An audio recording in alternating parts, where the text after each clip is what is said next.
Chico Dog wants tacos.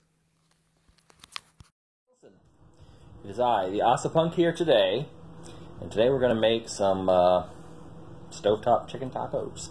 Here we are with the ingredients we're going to add. We're going to add a little bit of this Mexican hot sauce, the Tapatio, I guess.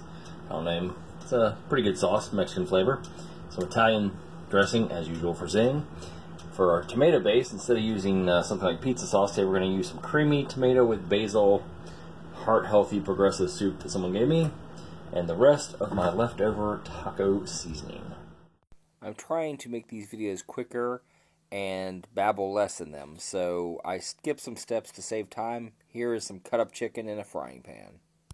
So I've added the leftover frozen bell peppers and onions that I bought earlier from the Dollar Tree, and now we're going to start cooking. We're going to cook this until the chicken is cooked, and then add stuff for the sauce on top of it. I usually like to do that just to make sure I know the chicken is done before I add the sauce, so I do not undercook it.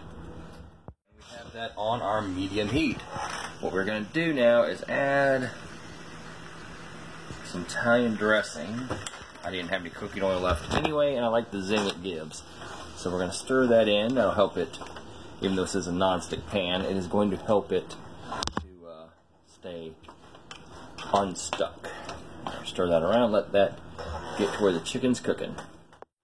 Okay, so the meat is pretty much white now. There's a few spots that are still pink, but I think it's safe to go ahead and add our ingredients. We're going to add a little bit of that soup. Not too much, because we don't want to get overly wet in there. The steam get on the camera lens. And then we shall add the remainder of my taco seasoning in there. And there's a little bit of hot sauce to give it a little bit of kick, but you can add more if you like it spicy later on. We have it where it is all stirred in together, and we can see it's starting to look more like a dish rather than a bunch of random ingredients. When using chicken like this, some people prefer to use fajita seasoning, which some brands have like a little bit of a lemon zest to it. You can do that. I didn't have enough to do that with today. I had more taco seasoning, so I decided to go with that, but it doesn't really matter. So I wanted to show this. If you move the chicken, you see that that sauce is getting pretty thick, which is what you want. You want it nice and viscous. It's going to be less viscous on the heat itself, because the heat actually makes things tend to flow more and stay in a liquid state. And I noticed my Chico dog heard me say taco, and he was a big fan of tacos. Despite being a Pomeranian and technically German, he was originally raised by a Mexican family before we found him as a stray, from what we found out. And he apparently was only fed tacos and pizza by them, because that's all he would eat when I first got him. Alright, Chico dog. I need to see if you approve. Oh, don't take my finger off there, monster.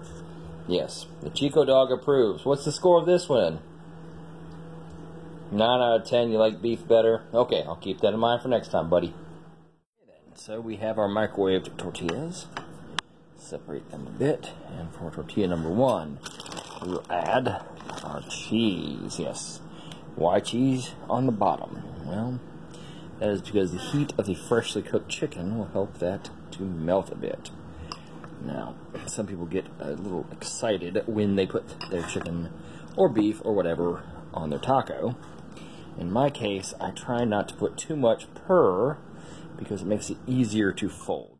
So I was going to show you how I personally fold my burrito type taco things. I usually take them up like this, one fold back like this. Now this hinge here, I usually fold up and in to help secure it, and then you just kind of roll it. I usually set them upside down like that, because while they're still warm and moist, it helps kind of create a seal right here so that this sticks to this. Okay, well, here is the big moment, folks. 1 skillet chicken burrito. It's simple. Now, Chico's already given it a 9 out of 10 because he prefers beef, but I felt that as the cook, I should also evaluate it, so.